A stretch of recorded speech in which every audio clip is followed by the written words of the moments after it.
सद्बुद्धि, सन्मार्ग और कार्य का संकल्प देना, अडिग रहे विश्वास तुम पर, ऐसा अंतः कर देना। मेरे हृदय में आने में तुम्हें कोई संकोच न हो। हे गुरुदेव, मुझे नजरों से दूर कभी न होने देना। हे गुरुदेव, मुझे नजरों से दूर कभी न होने देना।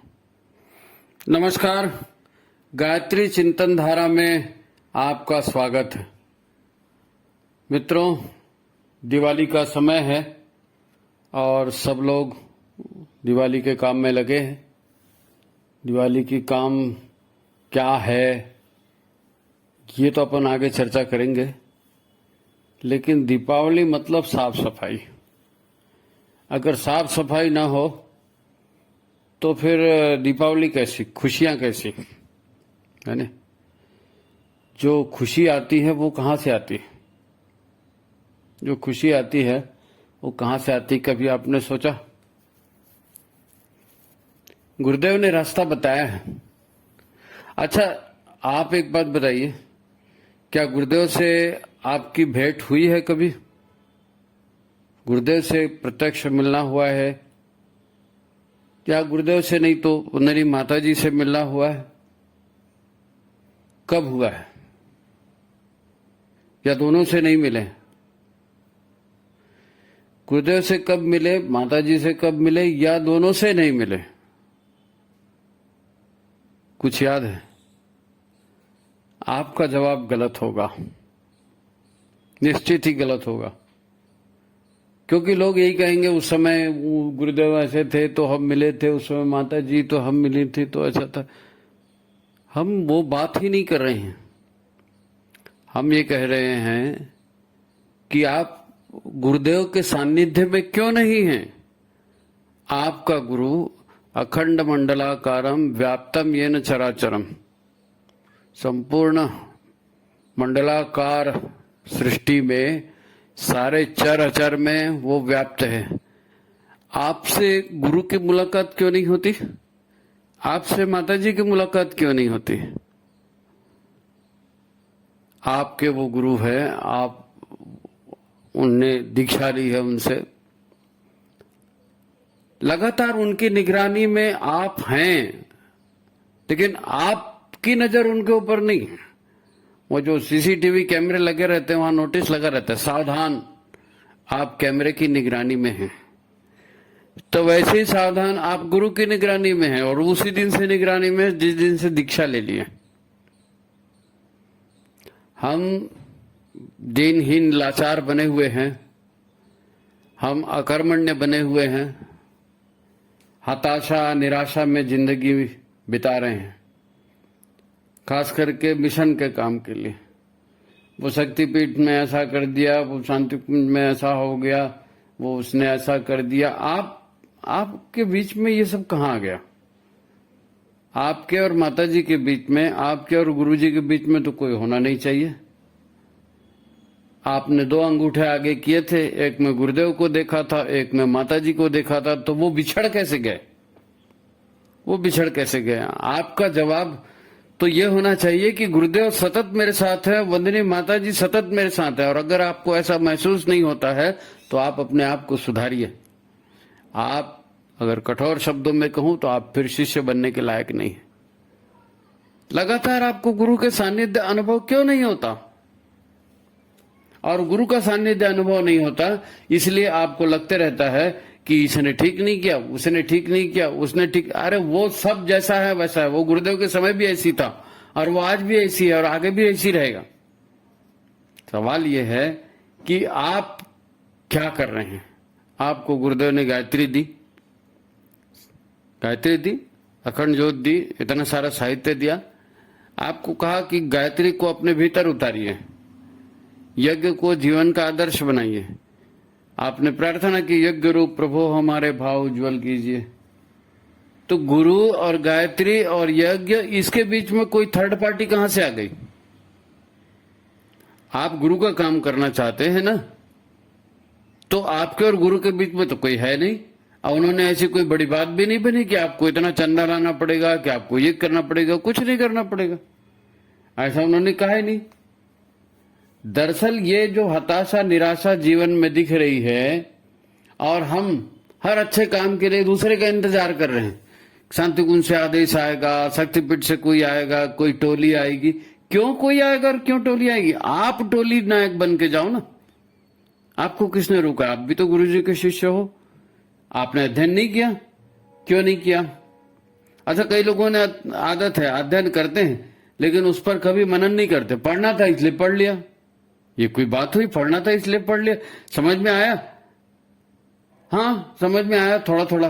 ये थोड़ा थोड़ा माने क्या? आपने अध्ययन किया, उस पर चिंतन मनन नहीं किया, उस पर किसी से चर्चा नहीं की, तो पढ़ा नहीं पढ़ा सब बेकार। इसीलिए तो आपको प्रेरणा नहीं मिलती गुरु का काम करने की। आपको गुरु के साथ में रहेंगे तो गुरु की प्रेरणा मिलेगी। आप तो रोज उपासना में बैठते हैं, सामने गुरुजी का चित्र होता है, आप तो रोज उनको देख रहे हो, गुरुजी को देख रहे हो, माता जी को देख रहे हो, गायत्री मंत्र का जाप कर रहे हो। फिर उसके बाद ये स्थिति क्यों आती है कि हमें दूसरों का इंतजार करना पड़ता है गुरु के काम के लिए? आपकी जिंदगी है, आपका गुरु है, कोई बीच में आने का तो सवाल ही नहीं पैदा होता। वो गीत गाते हैं ना, जब तक मिलो न तुम जीवन में, शांति कहाँ मिल सकती मन में, खोज फिरा संसार सतगुरु, एक तुम ही आधार। अगर एक गुरु ही आधार है और गुरु ही सब कुछ है तो फिर थर्ड पार्टी की तो कोई जरूरत होनी नहीं चाहिए, कोई जरूरत नहीं होना चाहिए। आप अपना जीवन गुरु के आदर्शों पर जिए, अध्ययन करें। उन्होंने इतना सारा साहित्य दिया, अखंड ज्योति, आप पढ़िए, चिंतन मनन करिए और जीना शुरू कीजिए उसके आधार पर। दरअसल हमें गलतफहमी होती है, गलतफहमी हमारे अंदर घुसी है और हमें पता ही नहीं होता कि हमें करना क्या है। हमको पढ़ना था इसलिए हमने पढ़ लिया। कोई बोलेगा मालूम है? हाँ मालूम है। तो बताओ। तो नहीं, वो पढ़ा था उस समय, नहीं मालूम तो है। अरे बहुत से लोग तो सिर्फ इसलिए कि भाई हम अगर पीले कपड़े पहन के निकल गए और हमने अगर यज्ञ कर लिया या हमने किसी को बुलाने चले गए या हमने अगर प्रज्ञा मंडल बना दिया तो लोग हमको नेता बोलने लगेंगे, हमको बोलेंगे वाह बहुत बड़ा आदमी हो गया, कल तो तुम नए नए जुड़े हो, आज तुम भाषण देना शुरू कर दिए। अरे भैया बोलना तो पड़ेगा। घर घर अलग जगाएंगे, हम बदलेंगे जमाना, घर के बाहर ही नहीं निकलेंगे, किसी से बात ही नहीं करेंगे, अपने आप को बदलने की कोशिश ही नहीं करेंगे, अपनी आदत भी नहीं हटाएंगे, तो फिर गुरु का क्या काम करेंगे? गुरु का काम ऐसा होता है क्या?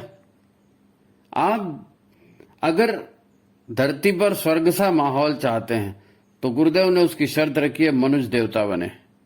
और उन्होंने कहा आप हमारे अंग अवयव बन जाओ।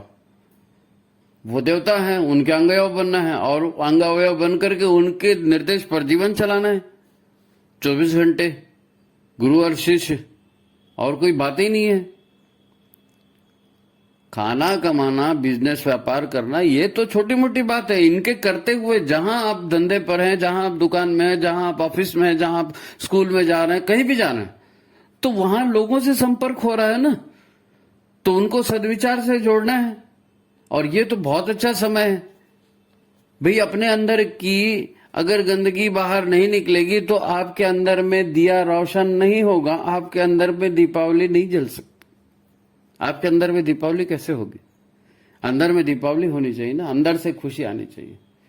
और वो खुशी झालर लगाने से, कपड़े टांगने से, इससे नहीं होती। जब तक आप अंदर का कचरा नहीं निकालेंगे और सफाई नहीं करेंगे, और इतनी सफाई और पूरा थक जाएंगे, निढाल हो जाएंगे, बैठ जाएंगे। फिर उसके बाद देखिए आप रूखा सूखा भी खाएंगे तो आपको बहुत अच्छा लगेगा। जीवन ऐसे ही होना चाहिए।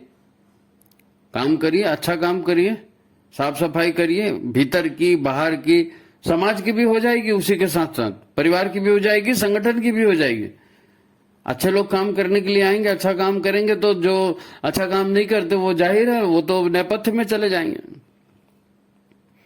दीपावली ऐसी होती है, बिना साफ सफाई के दीपावली का कोई मतलब नहीं होता। आप खूब सारे मिठाई लाएंगे और खाएंगे तो दीपावली बनेगी? दस्त लग जाएंगे, तबीयत खराब हो जाएगी। उतना खाना खाया जो है ना, उसको हजम करने के लिए उतनी मेहनत भी करनी पड़ती है, नहीं तो सब किया कराया गुड़ गोबर, सब बेकार हो जाएगा। आयता बैठे बैठे कुछ नहीं होता। नहीं, हमने तो साहब शांति कुंज गए थे, हमने तो वो इतने पीला कपड़ा है और हमने तो उसको इतना पैसा डोनेट किया है और हम तो फलाना करते हैं, उससे कोई मतलब नहीं, उससे कोई मतलब नहीं।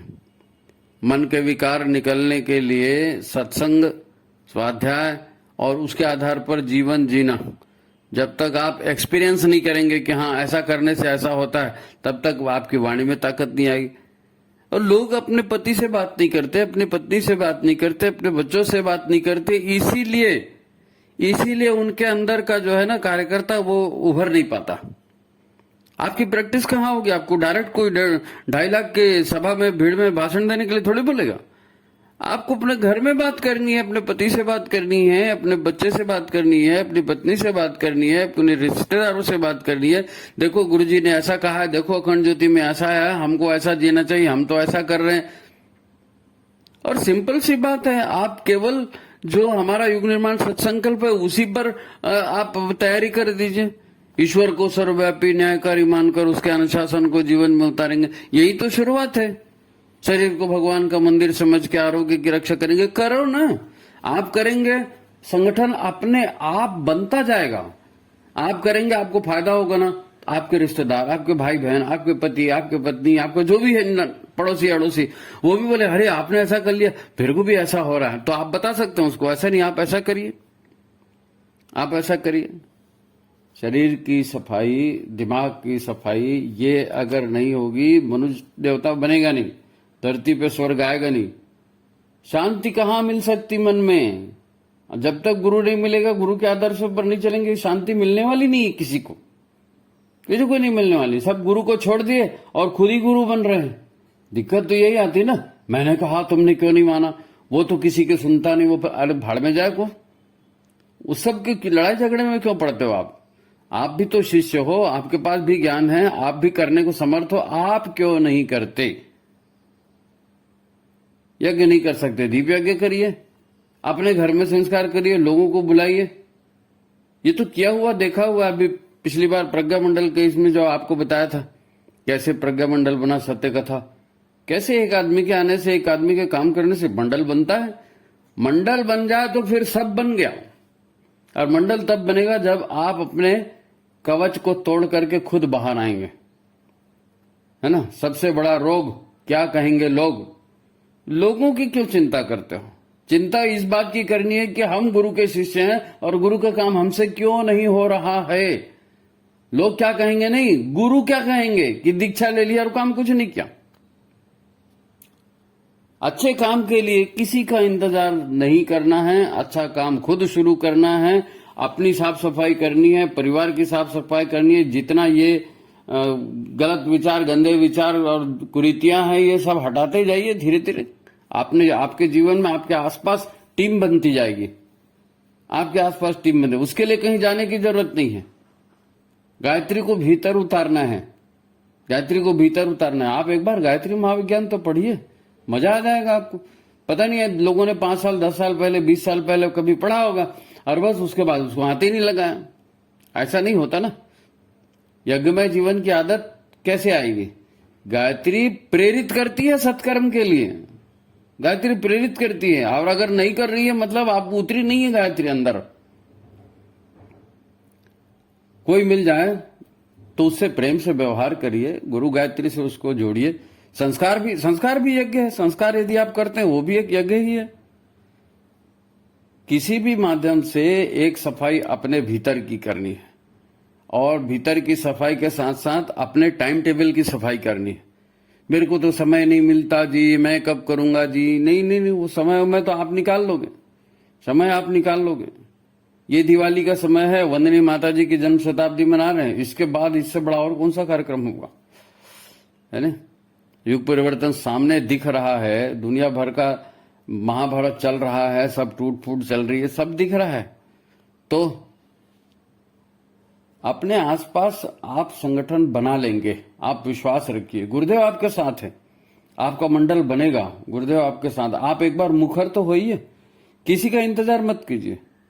ये मीटिंग होगी, वो फलाने को बुलाएंगे, वो मीटिंग लेगा, नहीं, ऐसा कुछ नहीं। आप खुद ही करो।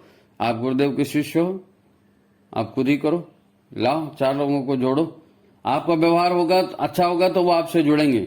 और आप खसर बसर करोगे, आपसे फिर कोई बात ही नहीं करेगा ना। हाँ, आपसे जुड़ेगा ही नहीं। तो आपको गुरुदेव जैसा व्यवहार करना पड़ेगा, आपको माता जी जैसा व्यवहार करने पड़ेगा। उनके पुत्र हैं तो उनके जैसा बनने का प्रयत्न तो कर सकते हैं, प्रयत्न तो कर सकते हैं। देखिए, गुरु कोई जो है ना, पार्ट टाइम गुरु नहीं होता कि बसंत पंचमी को गुरु बना लिए, गुरु पूर्णिमा को गुरु बना लिए, यज्ञ कर लिए तो गुरु का आह्वान कर लिए। एक गुरु कोई पार्ट टाइम गुरु बनाता है क्या? गुरु 24 घंटे का फुल टाइम गुरु होता है, फुल टाइम शिष्य होता है। फुल टाइम देना पड़ेगा। आपके आसपास देखिए, आप स्वयं कोशिश कीजिए। उससे एक फायदा यह होगा कि लोगों से जो शिकवा शिकायत है ना, वो दूर हो जाएगी। क्यों मूड खराब करते हो? उसने ऐसा कर दिया, उसने ऐसा कर दिया, दिमाग का दही बेकार। अपने मन से काम करो ना। आपके गुरु हैं, आपके माता जी है, आपके घर में देव स्थापना है। ऐसा खाली बैठ करके और निराश होकर के और दूसरे के ऊपर दोषारोपण दे करके आप श्री राम शर्मा आचार्य के शिष्य बनने लायक नहीं हो। फिर शिष्य बनने लायक नहीं हो। आपको खुद इनिशिएटिव लेना पड़ेगा, है ना। गुरु फुल टाइम गुरु है। और शांत बैठे रहेंगे, घर में बैठे रहेंगे तो किसका फायदा है जी? किसका फायदा है? शरीर एक्टिव नहीं होगा तो शरीर में रोग होंगे, है ना। तो शरीर को एक्टिव करो, जरा घर से बाहर निकलो और अपना व्यवहार ऐसा बनाओ, लोग खुद ब खुद आएंगे। संगठन की चिंता मत करो। आपका व्यवहार अच्छा होगा, आप लोगों की सेवा करने वाले, उनसे मधुर बोलने वाले, उनके साथ रहने वाले करेंगे। उनको अपने घर बुलाएंगे, यज्ञ में उनको शामिल करेंगे, उनसे चर्चा करेंगे कि भाई गायत्री ऐसी है, गुरुजी ऐसे हैं, यज्ञ ऐसा है। लोग जुड़ेंगे सब, आज लोग जुड़ेंगे आपके साथ। दूसरों का इंतजार मत कीजिए। नहीं, हम एक बार शांति कुंज गए थे, हमने वहां पर ऐसा किया था, फिर उसके बाद में तो कोई ध्यान ही नहीं देता, फिर हमारे से कोई मिलता ही नहीं। तो हमें कहते, अरे जब गुरु से मिला दिया, गुरु से मिल गए तो और फिर इधर उधर के से चौकीदार चपरासी से कहा को मिलना, डायरेक्ट गुरु से मिलो ना। आपके घर में देव स्थापना है, बैठो और बात करो, अपनी समस्या बताओ उनको, आदेश आएगा। ईमानदारी चाहिए, ईमानदारी चाहिए, ईमानदारी हर व्यवहार में, संबंधों में भी ईमानदारी, व्यवहार में भी ईमानदारी, बिजनेस में भी ईमानदारी। बिना ईमानदारी के क्या होगा? तो गुरु के साथ भी ईमानदारी का संबंध बनाओ। गुरु को 24 घंटे की मित्रता है, 24 घंटे का गुरु शिष्य का संबंध है ना। अपने को यार देखो, पूरी धरती पर दिवाली मनानी है और पूरी धरती पर सफाई का काम चालू भी हो गया है। आर्थिक क्षेत्र में, राजनीतिक क्षेत्र में, सामाजिक क्षेत्र में, मारकाट के क्षेत्र में, सब जगह सफाई का काम चल रहा है। हम क्या कर रहे हैं? किसी का इंतजार नहीं साहब। वो फिर टोली आएगी, फिर अक्टूबर में ये होगा, फिर जनवरी में वो होगा, फिर वो होगा। वो बेकार बात। वो जब होगा तब होगा, वो संगठन का काम, संगठन के लोग देखेंगे उसको। आप करिए। गुरुदेव आपका सहयोग चाहते हैं, आपको अपना अंग योग बन रहे हैं। आप रेगुलर काम करो ना, आप रेगुलर काम करो। देखना धीरे धीरे आप में शानदार परिवर्तन हो जाएगा, शानदार परिवर्तन हो जाएगा। दूसरे का इंतजार मत करिए, अच्छा काम है करिए। धरती पर दिवाली आपके द्वारा होगी, ठीक है। तो आज की बात यही समाप्त करते हैं मित्रों। बहुत से लोग जो है जुड़ना भी चाहते हैं, तो आप कमेंट लिखा करो, आपको किस विषय पर कोई सामग्री चाहिए, या आपको कौन सा विषय अच्छा लगा या क्या लगा, ये थोड़ा कमेंट करना सीखो, है ना। गायत्री चिंतन धारा इसीलिए की गई है कि कार्यकर्ताओं को लगातार उनसे संपर्क रहे, उनको मोटिवेशन मिलता रहे। ठीक।